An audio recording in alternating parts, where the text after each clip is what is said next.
Next अपन बात कर रहे हैं, जो आज का जो टॉपिक है वो है कोई भी किसी भी तरह के जो CO2 ट्रांसपोर्ट्स और कोई भी किसी भी तरह का CO2 ट्रांसपोर्ट कैसे होता है। तो जनरली अपन बात करते हैं कि कोई भी किसी भी तरह का जो CO2 ट्रांसपोर्ट होता है वो तीन तरह की फॉर्म में होता है। सबसे पहले अपन बात करेंगे कि कोई भी किसी भी तरह के जो सेलुलर मेटाबॉलिज्म है वो तीन तरह से CO2 का ट्रांसपोर्ट होता है। एक डिजोल्व फॉर्म में, एक बाइकार्बोनेट की फॉर्म में और एक कार्ब अमीनो की फॉर्म में। सबसे पहले अगर कोई भी किसी भी तरह के जो डिजोल्व की फॉर्म में होता है वो कोई भी किसी भी तरह का 5% होता है, सबसे कम होता है। या फिर अगर बात करूँ तो सबसे कम नहीं होता, सबसे कम कार्ब अमीनो की फॉर्म में होता है, 3% होता है। डिजोल्व फॉर्म में 5% होता है। और इसको जो मेज़र करने के लिए एक हेनरी लो लिया जाता है। हेनरी लो क्या बोलता है? हेनरी लो बोलता है कि पार्शियल प्रेशर ऑफ CO2 है वो अगर उसको सोलिबिलिटी से मल्टीप्लाई कर देते हैं तो वो इसका जो अमाउंट है वो आ जाता है। जनरली अपन बात करते हैं कि जो पार्शियल प्रेशर ऑफ CO2 होता है वो 40 mmHg होता है और जो सोलिबिलिटी होती है वो 0.03 मिलीमोल्स या mmHg होती है। जब इसको मल्टीप्लाई किया जाता है तो जो ये आ जाता है 1.12 मिलीमोल्स पर लीटर आ जाता है। ये डिजोल्व फॉर्म में इतना इसका अमाउंट रहता है। सेकंड, उसके बाद में बात करते हैं अपन कोई भी किसी भी तरह के बाइकार्बोनेट की फॉर्म में, और बाइकार्बोनेट की फॉर्म में एक कैरियर फॉर्म है और ये 95% सबसे ज़्यादा जो ट्रांसपोर्ट होता है वो इसी की फॉर्म में होता है। आरबीसी के अंदर जनरली क्या होता है कि कार्बोनिक एनहाइड्रेट एंजाइम होता है। उसके बाद में नेक्स्ट है कि 24 मिली इक्विवेलेंट पर लीटर्स इसका जो कंसंट्रेशन आता है। कार्बोनिक एनहाइड्रेट्स का काम क्या है कि कोई भी किसी भी तरह का जो CO2 मॉलिक्यूल्स होता है जब वो वाटर के साथ रिएक्शन कर देता है तो वो एक H2CO3 में कन्वर्ट कर देता है। जब कोई भी किसी भी तरह का CO2 मॉलिक्यूल्स जब H2CO3 में कन्वर्ट हो जाता है तो वो कार्बोनिक एनहाइड्राइड की मदद से हो जाता है और उसके बाद में वो ब्रेक डाउन हो जाता है एक HCO3- और H+ आइंस के अंदर। अगर H+ आइंस बढ़ जाता है जिसकी वजह से pH क्या है, घट जाती है। उसके बाद में नेक्स्ट अपन बात करते हैं कि जो हमारे जो टिश्यू है उस टिश्यू के अंदर क्या है, ऑक्सीजन कंज्यूम होता है। जब ऑक्सीजन कंज्यूम होगा तो CO2 प्रोड्यूस होगा और जब CO2 प्रोड्यूस हो गया तो ये CO2 क्या है कि एक्सपेल हो जाएंगे हमारे लंग्स के अंदर। उसके बाद में नेक्स्ट है कि जो CO2 प्रोड्यूस हुआ टिश्यू के अंदर वो CO2 क्या है कि हमारी कैपिलरीज और वेन के अंदर आएंगे और जब कैपिलरीज से वेन के अंदर आया तो वेन के से फिर वो क्या है कि कोई भी किसी भी तरह के आर्टरी हमारी आरबीसी के अंदर जाता है और जब वेन्स और कैपिलरी से जो आर्टरीज आरबीसी के अंदर ये आ रहा है ये एक पैसिव डिफ्यूज़न के थ्रू आ रहा है, पैसिव डिफ्यूज़न प्रोसेस के अंदर। तो जब पैसिव डिफ्यूज़न की वजह से क्या हो जाता है कि कोई भी किसी भी तरह का जो CO2 मॉलिक्यूल्स है ये अंदर आ गया आरबीसी के अंदर आ गया तो ये वाटर के साथ रिएक्शन करता है तो कार्बोनिक एनहाइड्रेट के परचेज पे रिएक्शन होगी और एक H2CO3 मॉलिक्यूल्स का फॉर्मेशन होगा। जब H2CO3 मॉलिक्यूल्स का फॉर्मेशन होगा वो ब्रेक डाउन हो जाएगा एक बाइकार्बोनेट HCO3- और H+ आइंस के अंदर। जब H+ आइंस बढ़ जाता है आरबीसी के अंदर जिसकी वजह से उसकी जो pH है वो कम हो जाती है। उसके बाद में नेक्स्ट अपन बात करते हैं कि वो कोई भी किसी भी तरह का जो H+ आइन बढ़ गया उसकी वजह से pH क्या है, कम हो गई। जब pH कम हो गई तो कोई भी किसी भी तरह के डीऑक्सी हीमोग्लोबिन से उसके इसके साथ रिएक्शन होगी और ये एक लार्जेस्ट इंट्रासेलुलर बफर की तरह काम करता है। जब कोई भी किसी भी तरह का H+ जब डीऑक्सी हीमोग्लोबिन के साथ रिएक्शन कर देता है तो एक HHB फॉर्म हो जाता है, एक ऑक्सीजन और जिसकी वजह से टाउट हीमोग्लोबिन फॉर्म हो जाता है। एक बाउंडली एक टाइट फॉर्म में हीमोग्लोबिन बाउंड हो गया, करेक्ट, किसके साथ, हाइड्रोजन के साथ। और जब हाइड्रोजन के साथ बाउंड हो जाता है तो ऑक्सीजन जो डिसोसिएशन कर्व हो जाता है वो राइट साइड शिफ्ट हो जाता है। उसके बाद में नेक्स्ट अपन बात करते हैं कि जो SCO3 है जो आरबीसी के अंदर है ये यहाँ से एक्सपर्ड होता है, यहाँ से बाहर निकलता है और जब यहाँ से बाहर निकलता है हमारे लंग्स के अंदर ये हमारे वेंस के अंदर आ जाए, आरबीसी ने निकला वेंस के अंदर आया। जाहिर सी बात है कि अंदर की तरफ ओनली H+ आइंस बचा क्योंकि SCO3- है वो हमारी आरबीसी से कहाँ चला गया, वेंस के अंदर। तो अंदर इलेक्ट्रिक न्यूट्रलिटी तो मेंटेन करनी है। इलेक्ट्रिक न्यूट्रलिटी मेंटेन करने के लिए ये वेंस के अंदर क्या है, लार्जेस्ट अमाउंट में क्लोरीन है, क्लोरीन अंदर जाता है और ये एक HCl मॉलिक्यूल्स बना देता है, मतलब जो इलेक्ट्रिक न्यूट्रलिटी को मेंटेन करता है। और ये जो क्लोरीन अंदर जाता है वो उस शिफ्ट को बोलते हैं अपन क्लोराइड शिफ्ट, या आगे जाके पढ़ेंगे अपन हेम्बर्जर इफेक्ट। हेम्बर्जर इफेक्ट भी यही है कि जो क्लोरीन शिफ्ट है, जो क्लोरीन है हमारे वेन से आरबीसी के अंदर जाता है उसको ही अपन क्लोरीन शिफ्ट बोलते हैं। फिर ये बाइकार्बोनेट है हमारे वेन से कहाँ लंग्स तक बाहर चल जाता है, बाहर निकल जाता है, और बाहर निकल के ये लंग्स के अंदर आ जाता है और लंग्स से एक्सपर्ट। उसके बाद में अपन बात कर रहे हैं जो थर्ड फॉर्म है जो CO2 ट्रांसपोर्ट की, वो है कार्बामिनो हीमोग्लोबिन, और ये सबसे कम होती है, 3% होती है।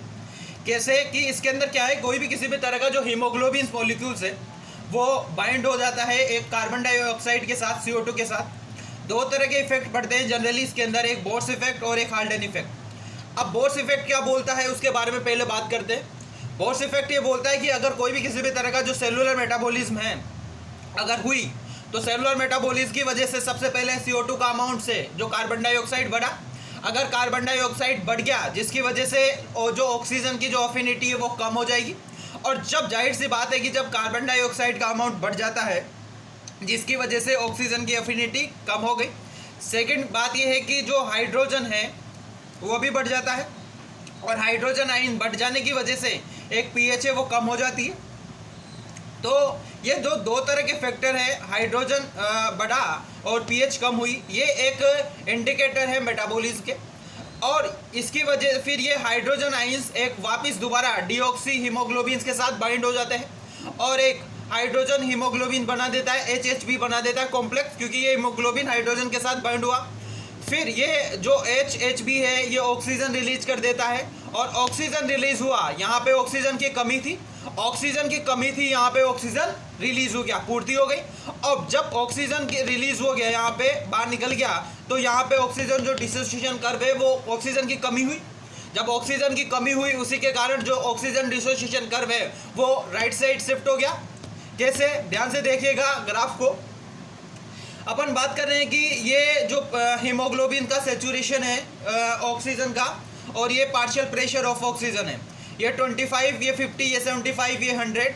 नीचे की अगर बात की जाए पार्शियल प्रेशर ऑफ ऑक्सीजन 20, 40, 60, 80, 60। उसके बाद में नेक्स्ट अपन बात करते हैं कि ये एक, यहाँ पे अपन बात करते हैं कि ये 1, 2, 3, 4, 4 कैसे लिखा कि अगर 25 का मतलब है कि एक हीमोग्लोबिन मॉलिक्यूल्स बाइंड हो रहा है, 50 का मतलब है 2 हीमोग्लोबिन मॉलिक्यूल्स बाउंड हो रहा है, 75 का मतलब है 3 हीमोग्लोबिन बाउंड हो रहा है, और 100 का मतलब है 4 हीमोग्लोबिन बाइंड होता है। जनरली अपन पढ़ते भी यही है कि 4 तरह के हीमोग्लोबिन से ऑक्सीजन के वो जनरली ट्रांसपोर्ट होते हैं। तो ये 4 तरह के मॉलिक्यूल्स ट्रांसपोर्ट होते हैं। कैसे, ध्यान से देखिएगा। ये 40 है, अगर 40 पे अपन ने देखा कि जनरली अपन बात करते हैं कि कोई भी किसी भी तरह के जो इसका जो ग्राफ आता है वो एक तरह का सिग्मोइड कर्व आ जाता है, इस तरह से आ जाता है। और जब कोई भी किसी भी तरह का अगर ऑक्सीजन जो डिस्ट्रीब्यूशन कर्व की वजह से ये जो शिफ्ट है ये थोड़ा राइट साइड में शिफ्ट हुआ। अगर कैसे, ध्यान से देखिएगा, जब पहले कोई भी किसी भी तरह का जब पार्शियल प्रेशर ऑफ जो ऑक्सीजन है अगर 40 पे कितना जो हीमोग्लोबिन सेचुरेशन ऑफ ऑक्सीजन कितना रहता, 75।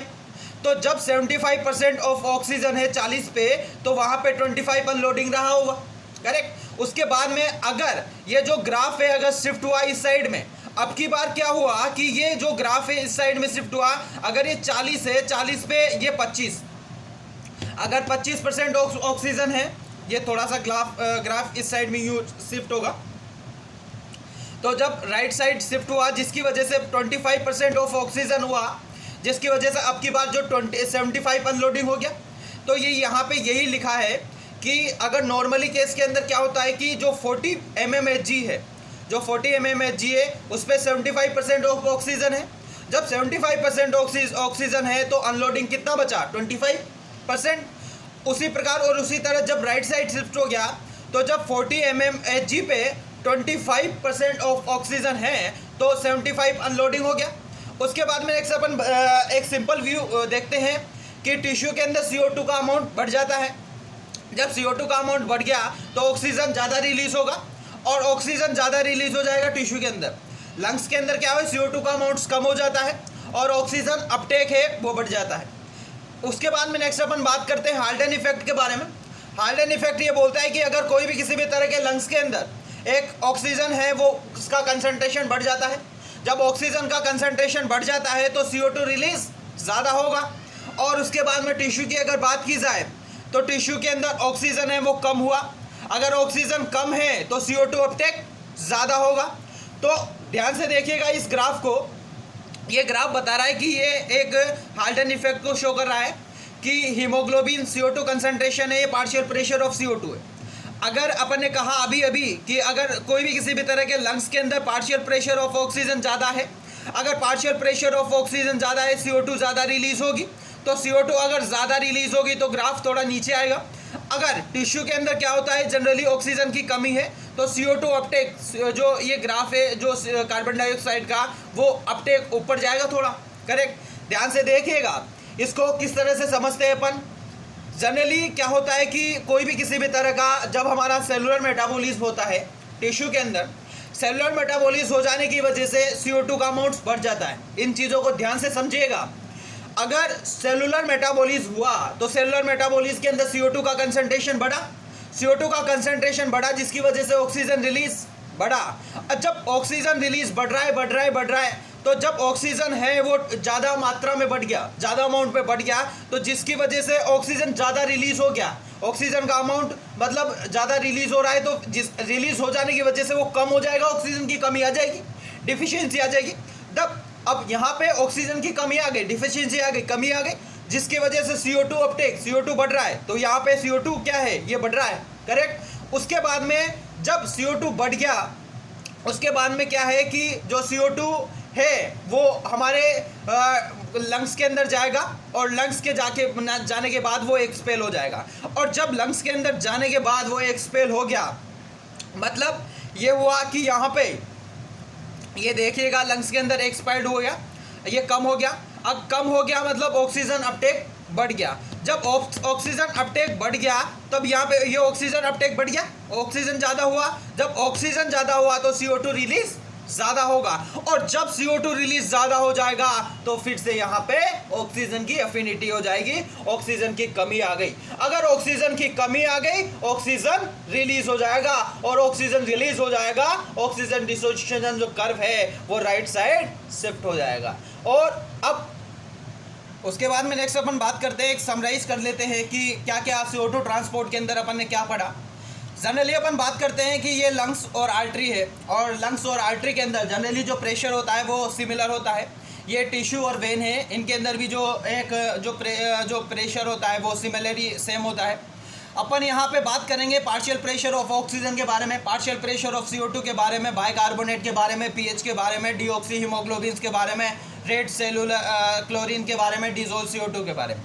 सबसे पहले मैं बात करूँगा कोई भी किसी भी तरह का पार्शियल प्रेशर ऑफ ऑक्सीजन। अगर पार्शियल प्रेशर ऑफ ऑक्सीजन के बारे में जब भी बात करता हूँ तो लंग्स और जो आर्टरी है, लंग्स के अंदर जो पार्शियल प्रेशर ऑफ ऑक्सीजन है वो 100 mmHg होता है, और आर्टरी के अंदर 90 होता है। और अगर टिश्यू और अगर वेन की बात की जाए, इनके अंदर कम होता है, और कितना होता है वो 40 के समथिंग होता है। सेकेंड अपन बात करते हैं partial pressure of carbon dioxide की बात करते हैं, तो जो लंग्स और जो आर्टरीज है उसके अंदर जो पार्शियल प्रेशर ऑफ जो ये है ये कितना होता है, 40 होता है। और मतलब ज़्यादा, और अगर इसकी बात की जाए तो इसके अंदर थोड़ा ज़्यादा होगा टिश्यू के अंदर। कार्बोनेट के केस की अगर जब भी बात करता हूँ, इसके अंदर मतलब कि 24 के समथिंग होगा, है कि नहीं, और 24 के समथिंग होगा इस लंग्स और आर्टरी के अंदर। तो बट अगर टिश्यू और वेन की बात की जाए तो टिश्यू और वेन के अंदर उससे ज़्यादा होगा, थोड़ा 28 के समथिंग हो जाएगा। pH की अगर बात की जाए तो pH जो लंग्स और जो आर्टरी है उसके अंदर 7.4 हो जाती है, जबकि टिश्यू के अंदर कम हो जाती है। दिमाग में एक चीज़ आती है कि टिश्यू के अंदर pH कम कैसे हो गई। जाहिर सी बात है कि जब टिश्यू के अंदर H+ पॉजिटिव आइंस जो हाइड्रोजन आइंस है उसका कंसंट्रेशन बढ़ जाता है। जब हाइड्रोजन आइंस का कंसंट्रेशन बढ़ जाता है, जिसकी वजह से उसकी जो pH है वो कम हो जाती है। उसके बाद में नेक्स्ट अपन बात करते हैं डीऑक्सी हीमोग्लोबिन के बारे में बात करते हैं। और जो डीऑक्सी हीमोग्लोबिन का जो अमाउंट है वो कोई भी किसी भी तरह का लंग्स और आर्टरीज के अंदर कम हो जाता है, और कोई भी किसी भी तरह के टिश्यू और वेन के अंदर ज़्यादा हो जाता है। अगर अपन ने अभी अभी यहाँ पे बात करी थी कि कोई भी किसी भी तरह के, जब अपन ने एक हैम्बर्जर इफेक्ट क्लोरीन शिफ्ट पढ़ा था, वहाँ पे चीज़ें देखी थी कि वेन्स के अंदर जो क्लोरीन से जनरली ज़्यादा हो जाता है। और यहाँ पे भी अपन देख रहे हैं कि जो वेन्स है जो रेड सेल से जो क्लोरीन साइंस है जो RBC के अंदर वो लंग्स और आर्टरी के अंदर तो कम है, बट वेन्स के अंदर ज़्यादा है। अगर वेन्स के अंदर ज़्यादा होंगे तो वो वेन से कहाँ आएंगे, आरबीसी के अंदर। और जब वेन से आरबीसी के अंदर जा रहा है मतलब क्लोरीन शिफ्ट हो रहा है, क्लोरीन शिफ्ट हो रहा है मतलब हेम्बर्जर इफेक्ट हो रहा है, क्योंकि वो इलेक्ट्रिक न्यूट्रलिटी को मेंटेन करने के लिए सारे के सारा प्रोसेस जनरली होता है। उसके बाद में नेक्स्ट अपन बात करते हैं कि डिजोल्व CO2 के बारे में बात करते हैं। और जो डिजोल्व CO2 है वो लंग्स और आर्टरी है उसके अंदर कम होता है और टिश्यू और वेन के अंदर ज़्यादा होता है। तो ये जो सारा का सारा अपन ने जो व्यू पढ़ा, ये कोई भी किसी भी तरह का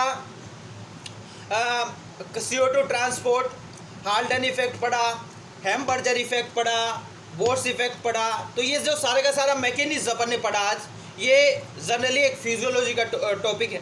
थैंक यू।